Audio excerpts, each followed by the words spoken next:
I am staring at a glowing computer screen in the pitch black of my husband's private study. I am watching exactly $3 million vanish from his secret Cayman Islands account and transfer directly into an untraceable trust fund I set up yesterday. My hands are shaking so badly, I can barely click the mouse. If he wakes up and catches me, my life is completely over.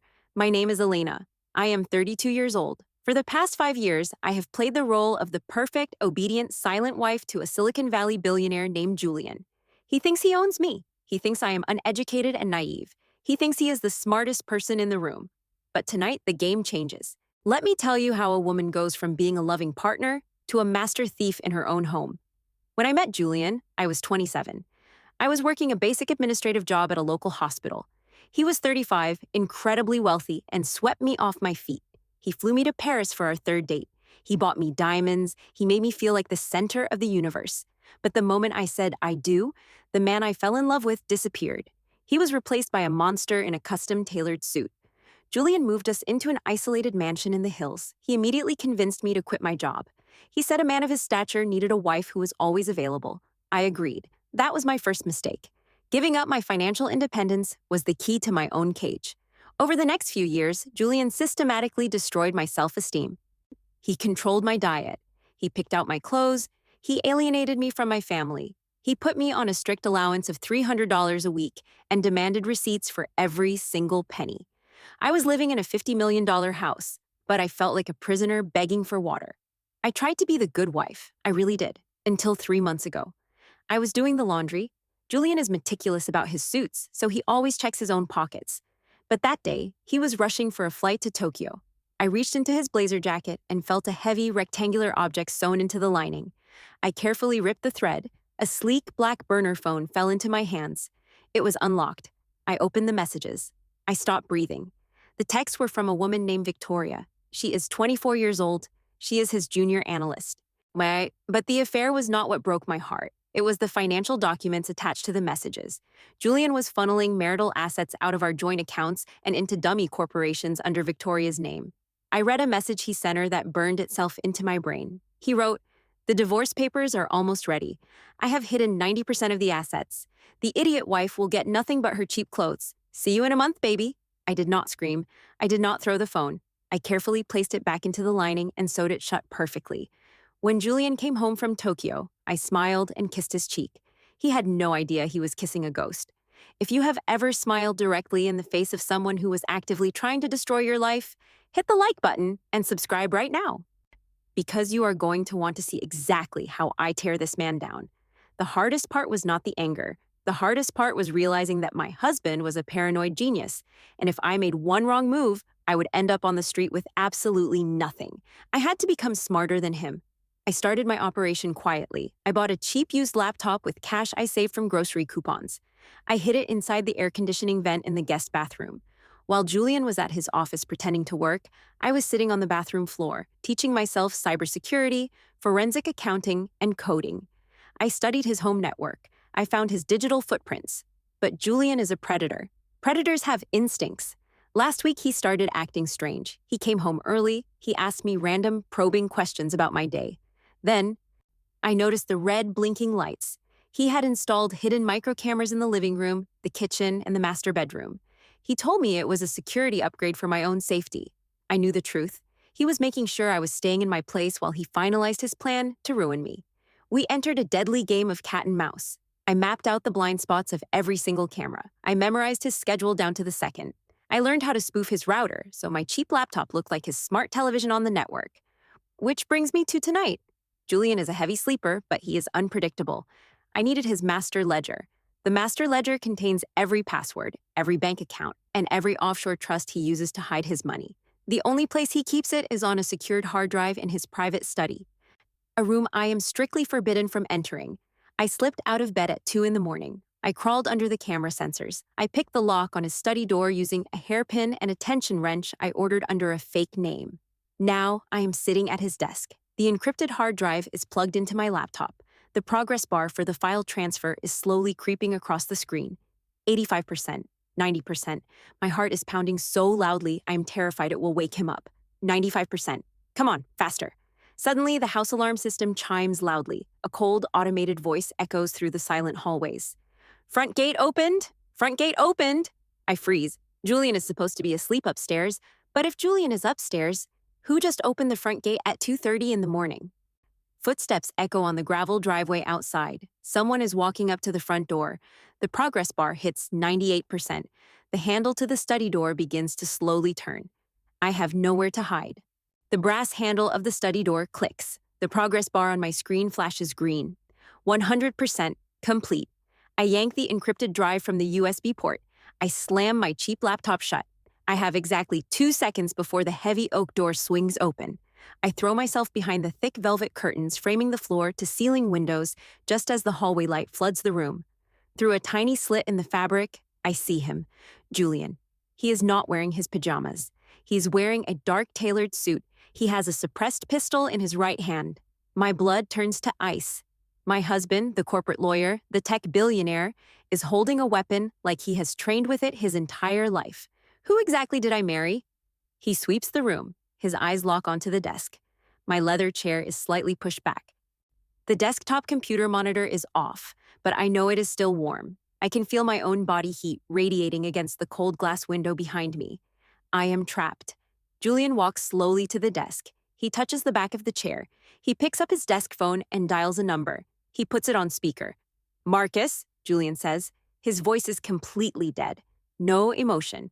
Someone tripped the front gate sensor, but the study was accessed. The chair is out of place. A gruff voice replies through the speaker. I am checking the exterior cameras now, sir. The perimeter is clear. Do you want me to sweep the interior? No, Julian says softly. I will check on my wife first. If she is not in bed, we have a massive problem. If she is, we execute phase 2 tomorrow. The psychiatric hold. I have the doctor's signature ready. I just need to slip her the sedative in her morning coffee before the ambulance arrives. I stop breathing. My lungs burn. A psychiatric hold. He is not just going to divorce me and leave me broke. He is going to lock me in a mental institution. He is going to drug me, declare me insane, and take permanent legal conservatorship over my life. That is how he keeps all the money without a messy public divorce. He wants to erase me from society. Understood, sir, Marcus says. I will secure the grounds. Julian hangs up the phone. He stands in the center of the room for what feels like an eternity. He is listening. I close my eyes. I pray my heart is not beating loud enough for him to hear. Finally, he turns off the light. He closes the door. The lock clicks. I collapse to the floor, silently gasping for air. I have to move. I have to get back to the master bedroom before he does. I slip out of the study through the side terrace door. The cold night air hits my face. I run across the stone balcony in my bare feet. I climb through the window of the guest bathroom. I scramble down the dark hallway and slide into our bed just as the bedroom door handle turns.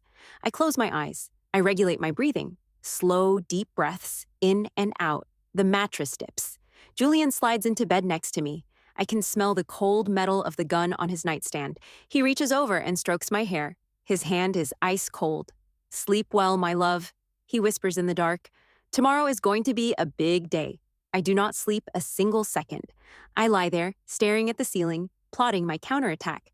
I have his master ledger now. I transferred the $3 million. But I need to get out of this house before the morning comes, before he makes my coffee, before the doctor arrives with the ambulance.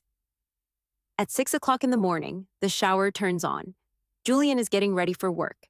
This is my only window of opportunity. I slip out of bed. I run to the guest bathroom.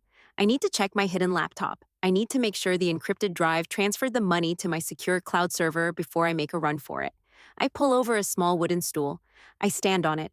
I reach up to the ceiling and push aside the metal air conditioning vent. I slide my hand into the dark, dusty duct where I hid my laptop and the drive. My hand hits the cold metal of the ductwork. I reach deeper. My fingers scrape against empty space. I freeze. The laptop is gone. The encrypted drive is gone. Suddenly, I hear a slow, mocking clap from the doorway behind me. I turn around. Victoria, his 24-year-old mistress, is standing in my guest bathroom. She is holding my cheap laptop in one hand and a syringe filled with a clear liquid in the other. Victoria is smiling. It is not a confident smile. It is the smile of a 24-year-old girl trying to play in a very dangerous game. She holds my laptop against her chest like a shield. The syringe in her right hand is trembling slightly. Julian told me you were going crazy, she whispers. Her voice echoes in the cold tile of the guest bathroom. He said you were hallucinating. He said I needed to bring this sedative just in case you got violent before the ambulance arrived. I look at the needle. I look at her wide, terrified eyes. I do not scream. I do not beg. I stand up slowly from the stool. I am standing a full head taller than her. Did he? I say. My voice is perfectly calm, completely hollow. Did he also tell you that you're going to federal prison for 50 years? Victoria blinks. Her smile falters. What are you talking about? Julian and I are getting married as soon as you are locked up. We have a house in Malibu waiting for us. I take a slow step toward her. She raises the syringe, but her hand is shaking violently now. You poor, stupid girl, I say softly. I have been analyzing Julian's offshore accounts for 3 months. Do you know why he is moving millions of dollars out of our joint accounts? It is not to buy you a house in Malibu. Julian is under investigation by the Securities and Exchange Commission for massive corporate fraud. Victoria shakes her head. You are lying. You are just jealous. Am I? I take another step. We are inches apart now. Think about it, Victoria. Where did he put the money? He put it in dummy corporations in the Cayman Islands. And whose signature is on those corporate charters? Who is the registered legal owner of those shell companies? The color completely drains from her face. She lowers the syringe by an inch. It is your signature, Victoria, I continue, twisting the metaphorical knife. Julian is not leaving his wife for you. Julian is building a firewall. When the federal agents raid his office next month, he is going to hand them those documents. He is going to say his naive, ambitious junior analyst embezzled the money behind his back. He walks away free, and you take the fall for a $50 million fraud. You will not see daylight until you are 70 years old. Silence fills the bathroom. The only sound is the hum of the air conditioning vent above us. Open the laptop, I command. She hesitates, then slowly opens the lid. The screen illuminates her pale face. I type in my password. I open the master ledger I just downloaded from his study. I point to a series of PDF documents. Look at the corporate structuring, I tell her. Look at the liability clauses, read them. She reads. Her eyes scan the screen frantically. A tear rolls down her cheek, followed by another. The realization hits her like a physical blow. The man she thought loved her was setting her up to be the ultimate sacrificial lamb. The syringe falls from her hand. It shatters on the bathroom tiles. She covers her mouth to muffle a sob. He said he loved me, she chokes out. He loves his money? I reply coldly. I take my laptop from her hands. Now, we have a choice. You can let him lock me in a psychiatric ward today, and you can go to prison next month. Or you can help me destroy him right now. Victoria looks up at me. The naive girl is gone. I see pure, burning hatred in her eyes. What do we need to do? I transferred $3 million to a secure trust, I explain quickly. But there is another $12 million locked in a biometric cryptocurrency vault. I have the passwords, but the final transfer requires his physical thumbprint. We need to authorize it, and then we need to disable the perimeter security gates before his security guard catches us. Victoria nods. The guard, Marcus, is patrolling the south lawn. We have maybe 10 minutes before he loops back to the front entrance. Then we have to go back into the master bedroom, I say. We slip out of the guest bathroom. We are two ghosts moving through the dark, silent hallways of the mansion. The woman he married and the woman he manipulated, walking side by side to end his empire. We reach the master bedroom door. It is slightly ajar. I can hear Julian's deep, rhythmic breathing. He is asleep. I pull a small, flat biometric scanner pad from my pocket. It is something I ordered online weeks ago for this exact moment. I plug it into the side of my laptop. The screen prompts for the final authorization, waiting for biometric input. We creep into the room. The moonlight cuts through the blinds, casting long shadows across the massive bed. Julian is lying on his back. His right arm is resting over the blanket. I kneel beside the bed. Victoria stands behind me, watching the bedroom door. I hold my breath. I carefully, gently take Julian's wrist. His skin is warm. I slide the glowing scanner pad underneath his right hand. I just need to press his thumb down for 3 seconds. 1, 2, 3. I position his heavy thumb over the glass sensor. I press it down. The pad beeps loudly. A bright green light flashes in the dark room. On my laptop screen, a massive green check mark appears. Transfer complete. $15 million total. His accounts are completely drained. We did it. I start to pull the scanner away, but a hand shoots out in the dark and grabs my wrist with bone-crushing force. I gasp. I look up. Julian is not breathing rhythmically anymore. Julian is awake. He is staring directly at me in the dark. His eyes are wide, unblinking, and filled with absolute rage. Did you really think, Julian whispers, his voice dripping with pure malice, that I would not feel that? Did you really think I would not feel that? Julian's voice is not a yell. It is a low, terrifying growl. His fingers dig into my wrist like steel claws. He twists my arm violently, forcing me down against the edge of the mattress. My knees hit the hardwood floor hard. Pain shoots up my spine. He reaches with his left hand and slams the button on his bedside lamp. The room floods with blinding white light. Julian looks at me. Then, he looks over my shoulder and sees Victoria standing by the door. His eyes dart to the laptop in my free hand. He sees the green check mark on the screen, the $15 million transfer confirmation. For a fraction of a second, the great Julian loses his composure. His face contorts into a mask of pure, unhinged fury. "You miserable parasite," he spits at me. He reaches under his pillow. He is going for the suppressed pistol. "Victoria, run!" I scream, but Victoria does not run. The 24-year-old girl who spent the last hour realizing her entire future was a prison sentence designed by the man in this bed makes her choice. She grabs the heavy crystal water carafe from the nightstand. With a primal shriek, she smashes it directly across the side of Julian's head. Glass shatters everywhere. Julian groans, his grip on my wrist loosening for exactly 1 second. I rip my arm free. I grab my laptop. Go, go, go! We sprint out of the master bedroom. We are running blindly down the massive, dark hallway. My bare feet slip on the polished marble floors. I can hear Julian roaring in the bedroom behind us. It is not the sound of a man. It is the sound of a wounded predator. Then, the automated voice of the house speaks. It is cold. It is mechanical. Code red. Maximum security lockdown. Initiated. Emergency red lights flash along the floorboards. I hear the deafening sound of heavy steel. Thick titanium security shutters begin slamming down over every single window and glass door in the mansion. The front door locks with a loud magnetic clack. He just turned the house into a vault. We are locked inside with him.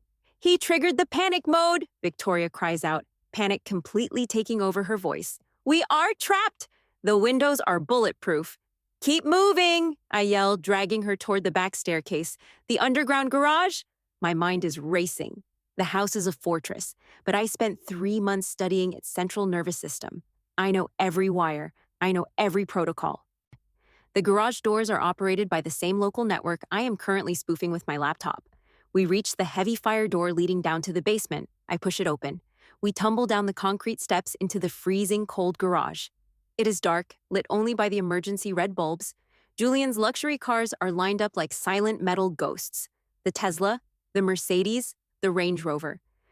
"Get in the Mercedes!" Victoria shouts, pulling on the door handle. It is locked. "No!"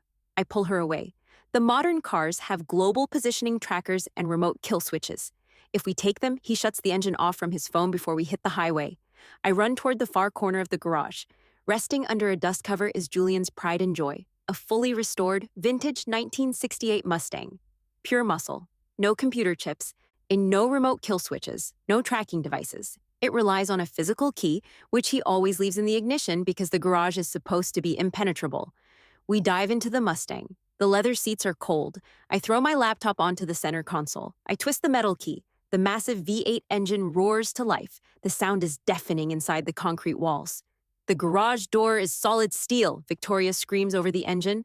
"How do we get out?" I do not answer. I open my laptop. My hands are flying across the keyboard. I run the override script I coded 2 weeks ago. I am bypassing the biometric locks on the exterior doors by flooding the local network with fake emergency medical codes. It forces the system to open the doors for first responders. A progress bar appears. 10%, 30%. Suddenly, the heavy metal door leading from the house to the garage flies open. Julian steps through. Blood is streaming down the side of his face, staining his white shirt.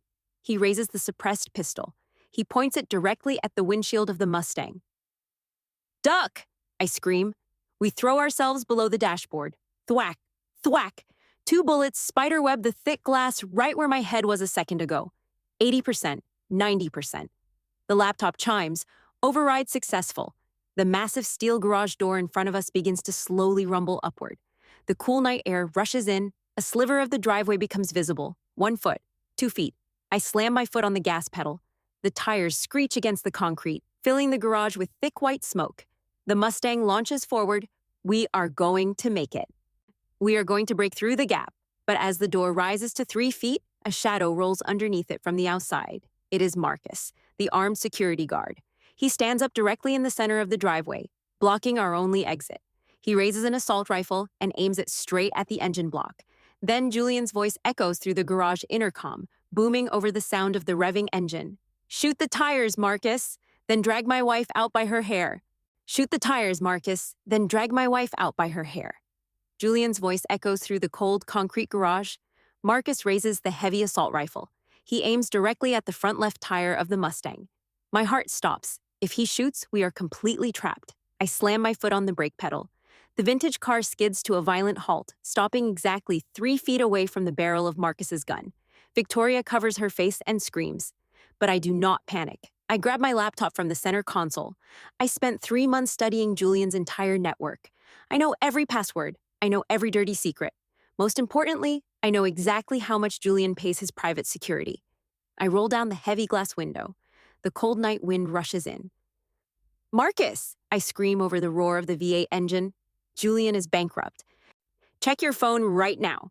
Marcus does not lower the rifle, but his eyes narrow.